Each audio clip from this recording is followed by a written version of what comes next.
በአማራ ክልል ለቮሊቦል ስፖርት የተሰጠው ዝቅተኛ ትኩረት በሀገር አቀፍ ውድድር ላይም ጎልቶ ታይቷል ሲሉ የአዴት ቮሊቦል ክለብ አባላት ተናገሩ።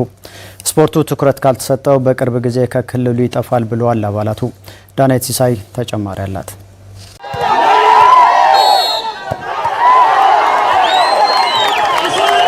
በኢትዮጵያ ቮሊቦል ፌዴሬሽን አዘጋጅነት ወደ ኢትዮጵያ ቮሊቦል ፕሪሚየር ሊግ የሚገቡ ክለቦችን ለመለየት በየዓመቱ የክለቦች ሻምፒዮና ይዘጋጃል። ከሰሞኑን አዲስ አበባ ላይ ተካሂዶ በተጠናቀቀው የክለቦች ሻምፒዮና የተሳተፈው የአዴት ከነማ የቮሊቦል ክለብም ከ6 ተሳታፊዎች መካከል ሁለተኛ ደረጃን ይዞ በማጠናቀቅ ቀድሞ ወደ ኢትዮጵያ ቮሊቦል ፕሪሚየር ሊግ ተሳታፊ መሆኑን አረጋግጧል። የክለቡ አባላት አዲስ አበባ ላይ በነበረው ውድድር ላይ የክልሎች ፉክክር አነስተኛ ነበር ብለዋል። በአጠቃላይ ክለቦች 6 ነበሩና ያው ቁጥራቸው በጣም አነስተኛ ነውና ፉክክሩ ያው በተቻለ መጠን ጥሩ ነበር ፉክክሩ ማለት ይቻላል።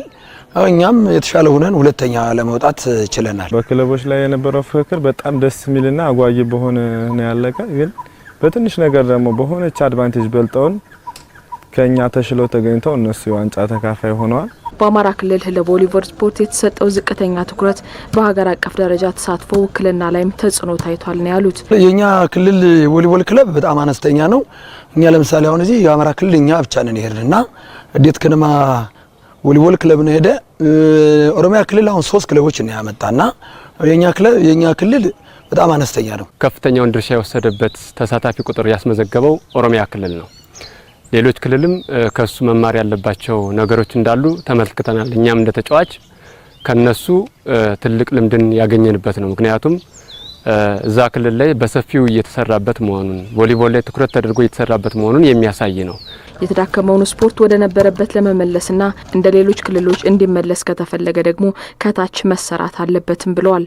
ብዙ የስፖርት አይነቶች ላይ ብዙ ይሰራል። ቮሊቦል ግን በጣም የሞተ ክለብ ነው።